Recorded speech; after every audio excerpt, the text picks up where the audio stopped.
Hola, mucho gusto. Mi nombre es Mariana Franco Mosquera, estudiante del pregrado de licenciatura en Literatura y Lengua Castellana en la Universidad de Antioquia. Mi nombre es Sara Monsalve Hernández, estudiante del programa de licenciatura en matemáticas en la Universidad de Antioquia.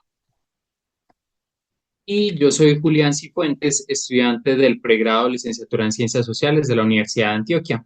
Y bienvenidos a Transformación de la Cultura Hegemónica o Transformación Social desde el Sur. ¿Qué sabemos entonces de la educación tradicional? ¿Está vigente hoy en día o de qué forma la vivimos y de qué forma la reproducimos consciente o inconscientemente? Para responder a estas interrogantes, debemos decir entonces que la educación tradicional representa un modelo formativo esencialmente orientado a la reproducción cultural y el control social, además de la consolidación de intereses hegemónicos que a menudo funcionan con respecto a los intereses o prioridades del Estado y la economía, lo que nos lleva a hablar entonces de la función o el propósito histórico, desde donde se articula como un dispositivo y un acontecimiento de saber y de poder, cuya función principal es la producción de gubernamentalidad. Esta visión se centra en la fijación al orden estatal y la regulación del acceso al saber en la sociedad.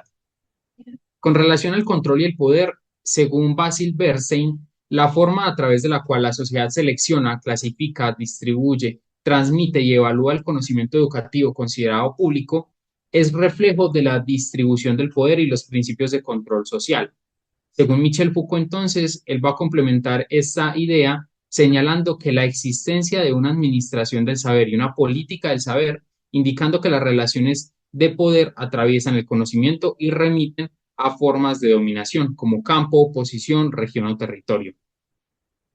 En este modelo, la escuela opera como un dispositivo que en el periodo de la instrucción pública fue el eje articulador de las estrategias de producción y de gubernamentalidad. La rigidez de este sistema busca someter a la población a reglas y ritmos de la regulación con el propósito de un disciplinamiento, en la línea con la idea de la escuela como máquina de educar propuesta por Pineo, Dassel y Caruso. Para la construcción entonces de ese Estado hegemónico y reproductor será necesario la formación de un Estado-nación, de una idea de nación.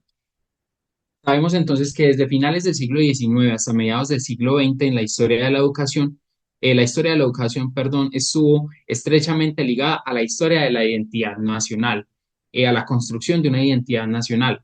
La escuela entonces jugaría un papel crucial en la formación de la nación, buscando consolidar la identidad colectiva, la creación de mitos y símbolos y la transmisión de una imagen compartida de identidad nacional. Listo, entonces la educación tradicional tiene unas características fáciles de descifrar, que es una comunicación donde solo hay un emisor, que es el profesor. Esta figura es la que imparte un conocimiento acumulativo, el cual no puede ser cuestionado, solo aceptado y memorizado. No hay espacio para la construcción de conocimiento, el debate frente a las ideas absolutas y la descentralización. En pocas palabras, el conocimiento se hereda, pero no se puede transformar o modificar. Es de vital importancia dejarlo como fue entregado, pues quien trate de hacer lo contrario podría ser castigado o juzgado. Según la vista de 21 K School, el objetivo de esta estructura es potenciar el conocimiento académico, las habilidades sociales y el aprendizaje emocional para que los niños estén preparados para la vida adulta y para un trabajo donde se gradúen. Teniendo en cuenta los orígenes de la educación tradicional, en Europa siglo XVIII, debido a su contexto, la revolución industrial, los campesinos migraron a la ciudad a trabajar en las fábricas con máquinas a vapor por la producción textil. Esto generó una necesidad de mano de obra inmediata, lo que llevó a una creación masiva de escuelas públicas con la necesidad de crear personas hábiles que supieran leer, escribir y una preparación moral. Esta educación tradicional funcionó en su momento por la necesidad política e industrial, pero llegó a un punto, ya hablando en Colombia, ese método único de enseñanza para varios alumnos dejó de ser eficaz e imprecisa por parte del profesor, produciendo aulas aburridas y falta de concentración de los estudiantes. Los conocimientos y las experiencias se empezaron a perder. Alberto Martínez Boone nos habla de cómo la educación buscaba unificar el lenguaje, los hábitos, las formas de pensar y de sentir, y cómo la religión católica tomó poder de la enseñanza y el maestro pasó a ser un funcionario de la iglesia. Pero el movimiento pedagógico colombiano, que fue un acontecimiento político y cultural de los 80, emerge una respuesta innovadora a la educación. Implicó un análisis a su oficio intelectual de la pedagogía, siendo llamada por muchos la década recuperada por los maestros. Es aquí donde se comienza a modificar la educación, empezando por el hacer del maestro. Y seguimos después de escuchar todo esto sobre la educación tradicional, con sus normas, sus orígenes, sus estructuras. Entonces quiero que miremos el otro lado. Yo les voy a hablar de algo que intentamos romper justamente con ese modelo y es la educación popular. Entonces, ¿alguna vez se han puesto a pensar en qué momento dejamos de hacernos preguntas? Carl Sagan decía que cuando hablamos con un niño de primer grado, se encuentra con pequeños filósofos curiosos del mundo. Hacen preguntas profundas como por qué la luna es redonda, por qué el césped es verde o por qué existe el espacio. Pero luego uno mira a los estudiantes de preparatoria y ya casi no hay nada de esas preguntas. Y si uno va más allá con los jóvenes adultos, parece que les quitaron las ganas de preguntar. ¿Sí ven? O sea, ya saben porque, digo, ya no saben por qué hacen lo que hacen o por qué creen en lo que creen. Entonces uno dice, ¿en qué momento la escuela dejó de enseñarnos a pensar? Y eso tiene que ver con algo más profundo, y es que la forma en la que está construida la educación. Por ejemplo, el mundo anglosajón, todo gira en torno al currículum, las pruebas, los estándares, la productividad, todo se mide. Pero acá en América Latina, con una mirada más crítica, empezamos a hablar de emancipación, o sea, de liberarnos de ese modelo que nos enseña a obedecer sin cuestionar. Y ahí es donde aparece la educación popular, que busca justamente devolverle sentido a lo que significa aprender. Esta idea nace en Brasil con Paulo Freire, un educador que en los años 60 empezó a trabajar con campesinos que no sabían ni leer ni escribir.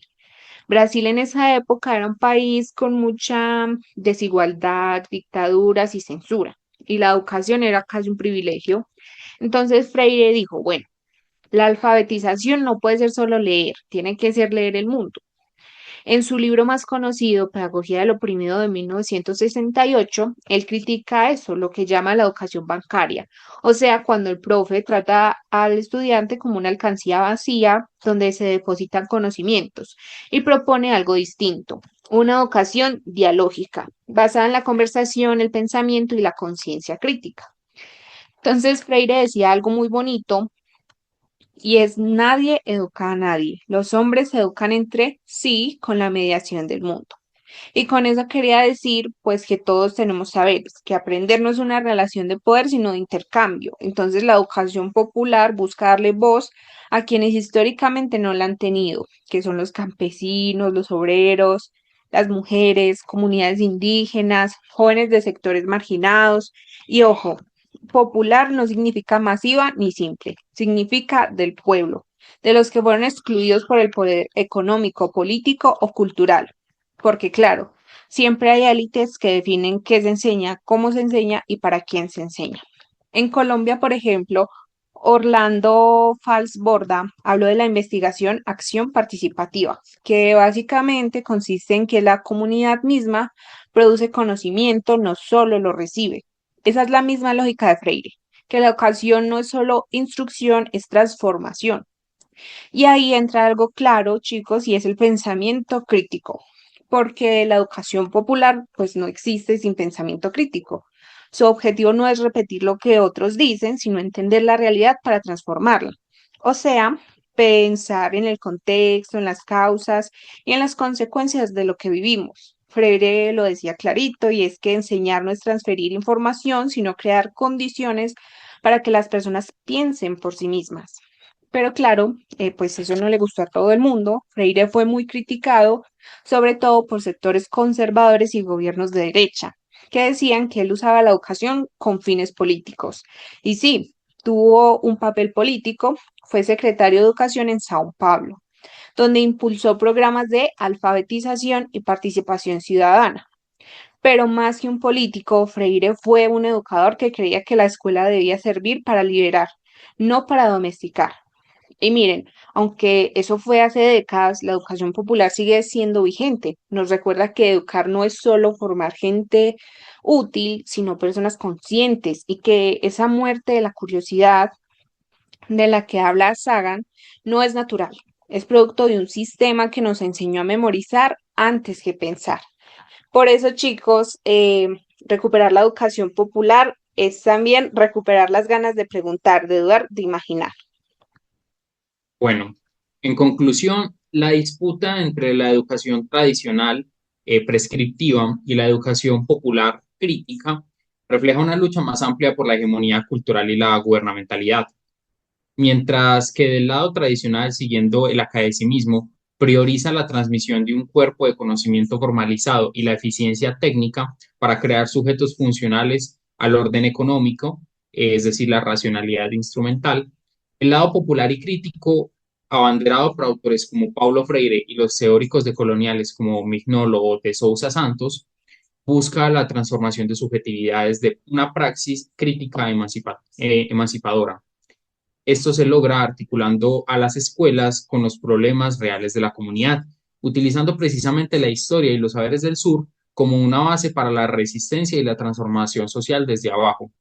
La educación es entonces no un espacio neutro, es naturalmente un espacio político, es un campo de batalla ideológico donde las decisiones sobre el currículo y la metodología tienen una trascendencia social y política de primer orden. El debate se centra en si la escuela debe servir principalmente para la reproducción de la cultura existente o para transformarla. Pensándolo de otra manera, si la educación tradicional fuera una fábrica de relojes de precisión, centrada en la eficiencia, el control de calidad y la estandarización de piezas funcionales, la educación popular sería un taller de carpintería comunitaria, centrada en el diseño colectivo, la adaptación al contexto y la creación de herramientas para liberar a la gente de las cadenas, utilizando materiales y saberes locales. Y listo, chicos. Muchas gracias por ver Transmisión de la Cultura Hegemónica o Transformación Social desde el Sur. Gracias, hasta luego.